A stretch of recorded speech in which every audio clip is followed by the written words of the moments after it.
Comienza el juego en losaficionados.com.mx. Las modas de la alimentación, las escuelas de nutrición peleándose entre cuál es la más conveniente para lograr los objetivos. Muchas veces se habla de salud, pero pocas veces tenemos el tiempo para reflexionar respecto a cuáles son las guerras ideológicas o cuáles son las motivaciones intrínsecas y extrínsecas de los profesionales de la salud. Ya en algún otro momento hemos hablado con respecto a algunas posibles soluciones que podrían tener los nutricionistas, nutriólogos, dietistas y demás personal relacionado con la alimentación para mejorar la salud. Y una de esas es que empiecen a poner negocios relacionados con la alimentación, justo, más allá de las consultas relacionadas con la medicina, la prevención, sino atacar la disponibilidad que tienen los alimentos. Te invito a que te metas a losaficionados.com.mx. Ahí algo del contenido, pero este en particular trata de las modas alimentarias. Las modas son tendencias muchas veces repetitivas que hablan de un momento determinado de la historia. Representan también estilo de vida, comportamientos y se relacionan con la ropa, con la música, con las emociones y que se convierten incluso en costumbres y que modifican la conducta de muchas personas que las adoptan. Cuando estas tendencias o estos hábitos llegan a las personas que tienen la capacidad de influir en en nuestra valoración de la información, desarrollamos gustos o preferencias influenciados por el lugar, la edad y el medio en el que nos desenvolvemos. Existen, por supuesto, modas pasajeras y modas inocuas, pero cuando hablamos de alimentación, en muchas personas no suele ser tan pasajero como creemos. Adoptar estas tendencias alimentarias, porque llamarlos modas, incluso para algunas personas pudiera parecer una situación incluso hasta peyorativa. Existen diversos ejemplos que encajan dentro del concepto de tendencias alimentarias. Seguramente has escuchado hablar de la tendencia keto, de la tendencia ketogénica, del veganismo, del reemplazo por batidos proteicos, de las toxinas, del limpiar, del comer limpio. Una de las modas alimentarias que más ha cobrado fuerza en los últimos años es el veganismo. Cabe aclarar que el veganismo no solo es una forma de alimentarse, para muchos es también un estilo de vida, relacionado probablemente por una tendencia muy fuerte, que es la conciencia que tienen los usuarios y los seguidores de esta corriente con respecto a los efectos que puede llegar a tener en el medio ambiente su propia alimentación. ¿Cuáles son predominantemente estos cambios culturales? Bueno, en particular el cambio climático, el cual reduce en gran medida la posibilidad de la disponibilidad, el precio, y está relacionado con los efectos que genera el gas de invernadero. Para muchos puede tener o no fundamentos éticos, morales, ambientalistas, pero va muchas veces más allá de. Muchos de los usuarios de la alimentación y del deporte tienen una base en común, que es la medicina, ya sea preventiva o aquella que soluciona los problemas. ¿Y a qué se refiere alguien cuando te dice comer bien o comer balanceado? Tanto el comer bien o comer mejor no es un concepto tan fácil como pareciera. En cada persona pudiera significar algo bastante diferente. Para unos puede ser comer suficiente, para otros poco y a algunos otros el sabor es importante. Las tendencias o las modas alimentarias son adoptadas por muchas personas que en ocasiones no se cuestionan varias de las cosas y simplemente la etiqueta de saludable, vegano, keto, sin gluten y demás pudiera ser una trampa también de las industrias del alimento, de las industrias mediáticas. Pero por supuesto, cuestionarlo significaría ponerte de alguna manera a reflexionar sobre 10 o 15 industrias las que gestionan más del 60 o 70% de todo lo que comen los humanos en este tierra. Más allá de hablar de modas, pocas veces entendemos el funcionamiento de nuestro cuerpo, pocas veces hablamos de proteínas, de grasas, la función de los hidratos de carbono. Hay que analizar con detenimiento si estas tendencias alimentarias vulneran a la persona y la colocan en un lugar donde, por ejemplo, pudiera haber efectos a su salud. Por supuesto, efectos contradictorios. Muchas veces se dice que el excesivo control sobre lo que se come podría disfrazarse de una tendencia de bienestar. Suele ser el inicio de a veces comer con culpa, de comer incluso y compensar situaciones. Una de las tendencias o modas alimentarias que casi nadie sigue es la de buscar un equilibrio entre lo que comes y lo que gastas de manera energética. Si esto fuera una especie de balanza, muchas personas tendrían la seria dificultad de comer, no sé, 1000, 2000 calorías y gastar 500 o menos calorías. Muchos de los alimentos de los que están en disponibilidad en los establecimientos, ya sea locales o de las grandes cadenas comerciales, son ultraprocesados. Y no se malentienda la palabra ultraprocesados. Este procesamiento de los alimentos muchas veces tiene y ayuda a aumentar su vida útil, permite a las personas tener mayor diversidad de alimentos. La desventaja para muchos entonces de estos profesionales de la salud es cuántos aditamentos que aunque son legales y en teoría no traen consecuencias a la salud a corto plazo, cuánto a largo plazo sí está relacionado. En la actualidad es común pensar que comer saludablemente solo es recibir los beneficios nutrimentales que un alimento puede llegar a brindarnos, olvidándonos muchas veces de los factores que a un individuo lo pueden colocar en una situación bastante beneficiosa o perjudicial.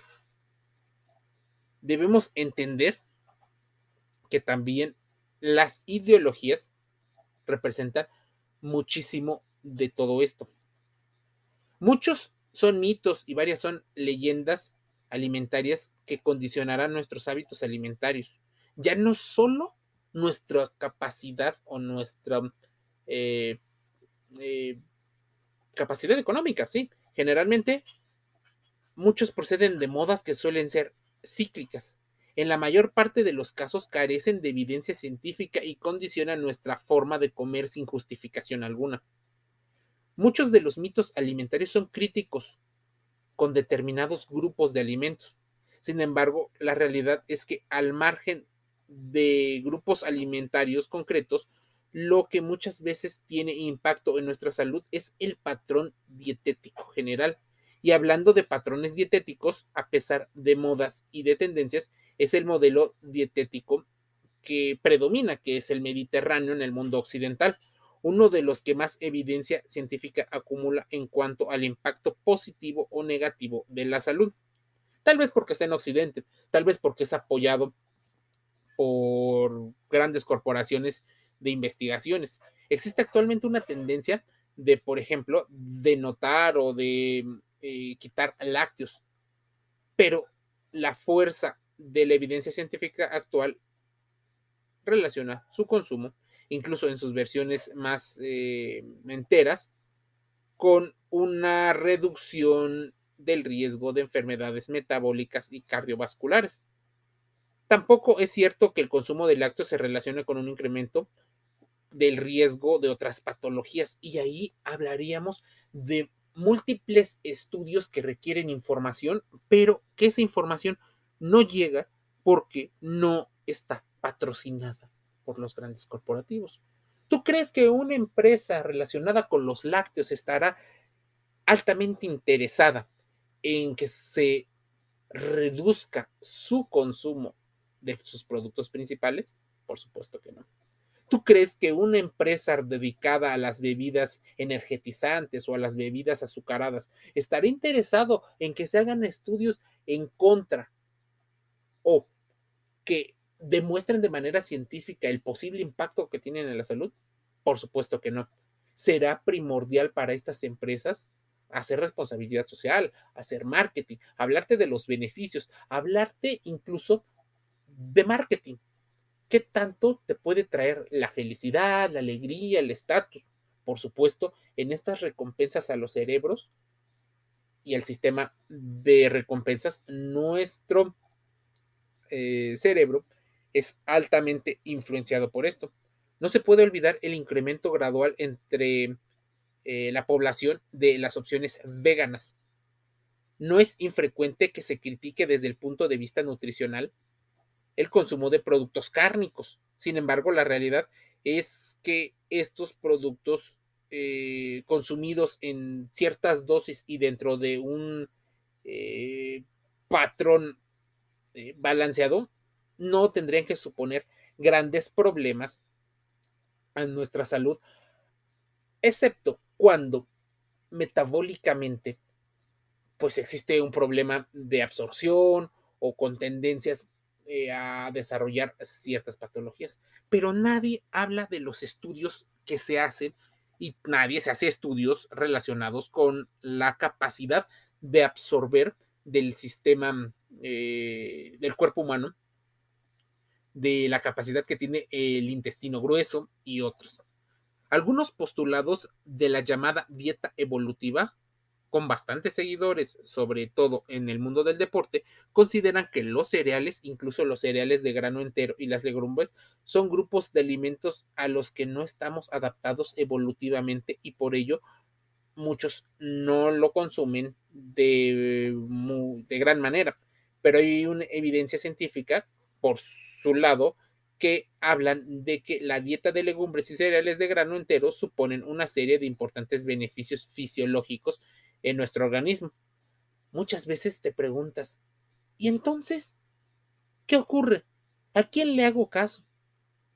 Hay una tendencia hacia la promoción y al consumo de los llamados alimentos reales, al good food, y de verdad decir lo que podríamos denominar como esta situación de modas, de tendencias, muchas veces ideológicas.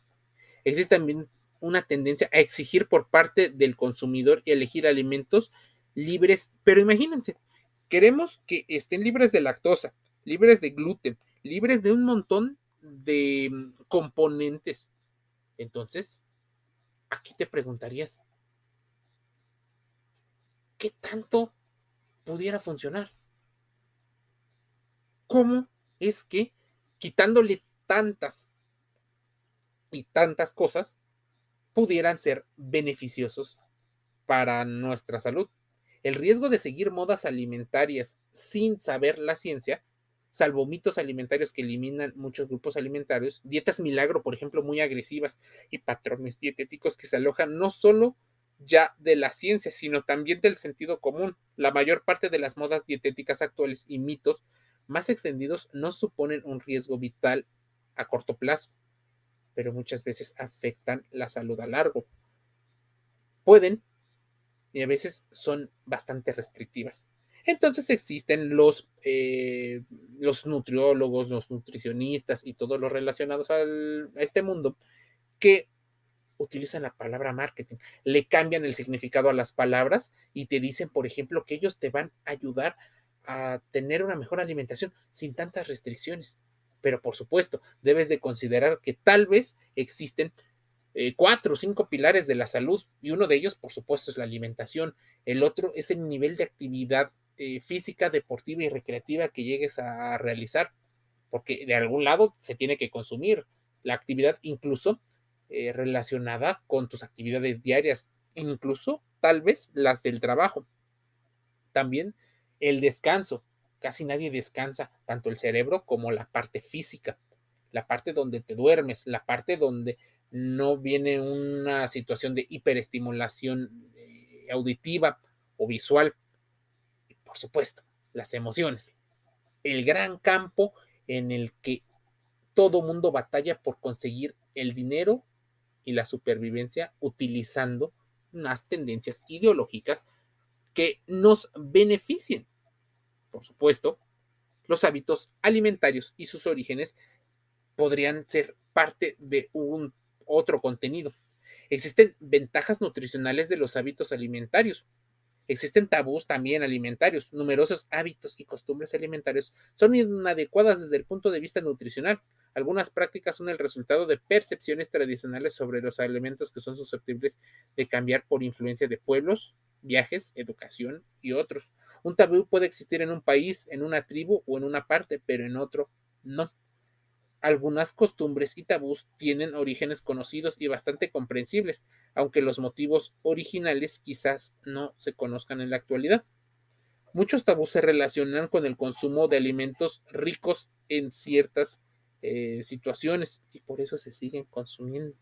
La costumbre que prohíben el consumo de ciertos alimentos nutricionalmente valiosos puede no tener un importante impacto en el mundo global, pero sí en ciertos nichos de mercado. Así que es complicado hacer un IDI con los temas ideológicos. Casi todo tienen una postura. Así que los emprendedores de las iniciativas políticas deben de entender bastante bien antes de estar hablando con respecto a la alimentación como una situación, incluso una batalla ideológica. En las crisis de las ideologías que ya han ocurrido, normalmente existen frases cortas y bastante fuertes con respecto al marketing. Palabras que te resumen todo un movimiento. Y ahí lo peligroso de las modas alimentarias. Seguirlas solo porque estamos ideológicamente conectados con algo. La idea de que ciertos alimentos son malos o pueden ser malos o incluso otros de muchísimo mayor valor tendría que ir relacionado con la ciencia. Se está convirtiendo, por ejemplo, en uno de los temas más recurrentes de la cultura contemporánea, provocando por un lado el nacimiento de tendencias alimentarias, incluso hasta un poco raras, y por el otro, el de un extremismo, una especie de gastronomía fundamentalista hecha de restricciones y de privaciones. Mucha gente se mueve entre una y a la otra, compensa y por supuesto ideológicamente le gana una a la otra. De esta manera, por ejemplo, las harinas blancas serían parte de algo mal visto, la leche, el aceite, los alimentos. Existen medios de comunicación, periódicos, programas pseudocientíficos que publican algunas investigaciones, a menudo malinterpretadas o tergiversadas, respaldadas con muy poca evidencia. Luego, los medios de comunicación y las redes sociales actúan como caja de resonancia, agitando las creencias y demonizando ciertos productos, ciertos alimentos, en búsqueda tal vez hasta de beneficiar intereses económicos que no conocemos. Pero, ¿qué se oculta en realidad detrás de esta tendencia? Sin duda, sigue el rastro del dinero y sabrás la realidad. ¿Qué hay detrás? Comercialización, la promoción obsesiva que desempeña un papel vital en el aumento de los temores y de las situaciones para consumir. Las grandes empresas y otras grandes empresas suelen marcar tendencias alimentarias que apoyan y refuerzan por el juicio de la gente, obviamente obtenida a través ahora de las redes sociales. Es un proceso de aprobación circular y autorreferencial. El gran público, ese gran mercado de masas que muchas veces algunos politólogos podrían llamarle idiota, no critican, no cuestionan esta situación. Y más allá del marketing, que es solo la punta del iceberg de este fenómeno, se esconde una superficialidad, pero sobre todo un pensamiento limitado y limitante que ve la comida como una situación meramente de nutrición, cuando no solo es así, tiene mucho que ver, tiene mucho más que ver. ¿Cómo hacer entonces para no caer en una trampa como estas? Para no conformarse con estas modas extremas, en primer lugar, mantener un espíritu crítico, reflexivo y que englobe mucho conocimiento, rompiendo mitos y engaños con una información correcta. Se inicia desde las etiquetas de los alimentos, los estudios sectoriales, las directrices de organismos de salud y, en segundo lugar, recuperando el gusto por la comida. Muchas veces un placer donde hay diversidad de alimentos, lo más que se pueda obtener, y así tener una alimentación más saludable, más balanceada, según las actividades que realices a lo largo de las etapas de vida en las que te encuentres, no solo por la ideología que llegues a tener. Losaficionados.com.mx, dentro y fuera del juego. Te envío un saludo y suscríbete a las redes sociales.